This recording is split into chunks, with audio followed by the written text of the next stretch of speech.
Hello everyone. तो 2024 में जो नीट में आपका स्कैम हुआ था उसके बारे में आप सभी ने सुने होंगे। उसमें कुछ स्टूडेंट लोग को ऐसा मार्क्स मिला था जो नीट एग्ज़ाम में पॉसिबल नहीं है।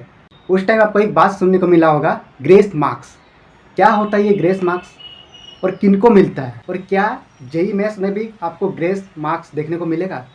तो ये जो आपका ग्रेस मार्क्स है, क्या इसके थ्रू जेईई मेंस में भी स्कैम होता है या हो सकता है? क्योंकि ये सवाल इसलिए उठ रहा है, आपका जो नीट का एग्ज़ाम है ये आपका एनटीए कंडक्ट करवाता है, और आपका जो जेईई का एग्ज़ाम है ये भी आपका एनटीए ही कंडक्ट करवाता है। तो ये सवाल उठना लाजमी है कि ग्रेस मार्क्स से स्कैम होता है क्या, या फिर हो सकता है 2025 में। तो देखिए, सबसे पहले हम लोग समझते हैं कि ग्रेस मार्क्स होता क्या है। ऐसा कैसे होता है कि कोई दो स्टूडेंट सेम एग्ज़ाम देता है, same number of question attempt करता है, लेकिन same number of question attempt करने के बावजूद भी किसी स्टूडेंट को ज़्यादा मार्क्स आता है तो किसी को कम आता है? ये कैसे होता है? देखिए, एक एग्जाम्पल से आपको मैं समझाता हूँ। मान लीजिए कोई दो स्टूडेंट है, एक है राम, दूसरा है श्याम। ठीक है, राम और श्याम दोनों एग्ज़ाम में बैठता है। मान लीजिए एग्जाम्पल के लिए एग्ज़ाम में टोटल 100 मार्क्स का क्वेश्चन आता है और हर क्वेश्चन 1 मार्क्स करके रहता है। ओके, नेगेटिव मार्किंग वगैरह नहीं है, मान के चलिए। ओके, तो राम क्या करता है, 100 में से 50 क्वेश्चन अटेम्प्ट करता है और उसका 20 क्वेश्चन सही होता है। ठीक है, और वहीं पे श्याम की बात करें तो श्याम भी 100 में से 50 क्वेश्चन अटेम्प्ट करता है और उसका भी 20 क्वेश्चन ही सही होता है। ठीक है, तो दोनों number of question same attempt करता है, दोनों का नंबर ऑफ क्वेश्चन सेम होता है, मतलब सेम सही होता है। ओके, अब जब यहाँ पे मार्क्स मिलता है तो राम को मिलता है 22 मार्क्स। ठीक है, क्योंकि नेगेटिव मार्किंग वगैरह नहीं था, तो 20 अटेम्प्ट किया था तो उसको 20 में 22 मिला। वहीं पे श्याम को मिल गया 25। उन्होंने भी 20 अटेम्प्ट किया था और कोई नेगेटिव मार्किंग वगैरह नहीं था, बट उसको मिला 25। वहीं पे जो राम ने 20 अटेम्प्ट किया था उनको मिला 22। तो ये 3 मार्क्स श्याम को ज़्यादा कैसे मिला? तो ये जो 3 मार्क्स शाम को ज़्यादा मिला, इसी को बोलते हैं हम लोग ग्रेस मार्क्स। और ये क्यों मिला? ये इसलिए मिला क्योंकि श्याम ने कुछ ऐसे क्वेश्चन अटेम्प्ट किए थे जो बहुत ही ज़्यादा टफ था, और राम ने कुछ ऐसे क्वेश्चन अटेम्प्ट किए थे जो थोड़ा कम टफ था। समझ गए? यानी जो क्वेश्चन ज़्यादा टफ वाला अटेम्प्ट करेगा उनको ग्रेस मार्क्स थोड़ा ज़्यादा मिलेगा। हालांकि आपने इसमें देखा कि राम को भी 2 ग्रेस मार्क्स मिला है, ठीक है, लेकिन श्याम को 5 ग्रेस मार्क्स मिला है।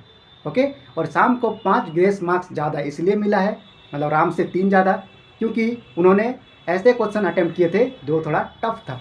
इसी के अकॉर्डिंग आपका जो ग्रेस मार्क्स देते हैं ये स्टूडेंट लोग को मिलता है। ओके, और यही रीज़न है कि कुछ स्टूडेंट ऐसे होते हैं जिनको थोड़ा ज़्यादा मार्क्स मिलता है, कुछ स्टूडेंट ऐसे होते हैं जिनको थोड़ा कम मार्क्स मिलता है, और बताया जाता है कि ये ग्रेस मार्क्स है। अब प्रॉब्लम ये है कि जो ग्रेस मार्क्स देते हैं, पता ये नहीं कि कौन सा क्वेश्चन उनके लिए टफ है, कौन सा क्वेश्चन आसान है।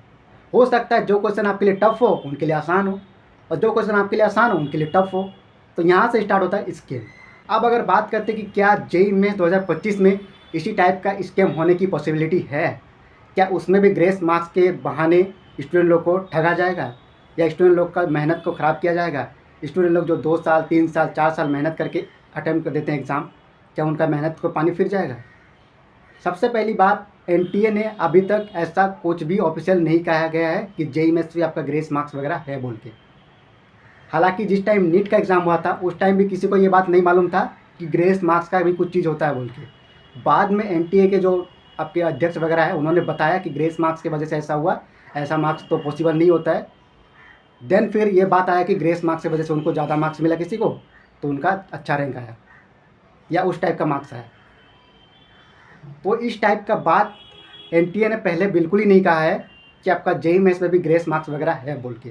तो एनटीए को ये बात सोचना चाहिए और उनको ऑफिशियली बताना चाहिए कि जेईई मेंस 2025 में ग्रेस मार्क्स है या नहीं। क्योंकि अगर वो नहीं बताते हैं तो जो स्कैम आपका नीट में हुआ वो सेम स्कैम 2025 में होने की 100% पॉसिबिलिटी है। क्योंकि जो नीट एग्ज़ाम है ये आपका एनटीए कंडक्ट करवाया था, और सेम आपका जेईई मेंस का एग्ज़ाम, जेईई एडवांस का एग्ज़ाम ये भी आपका एनटीए ही कंडक्ट करवाता है।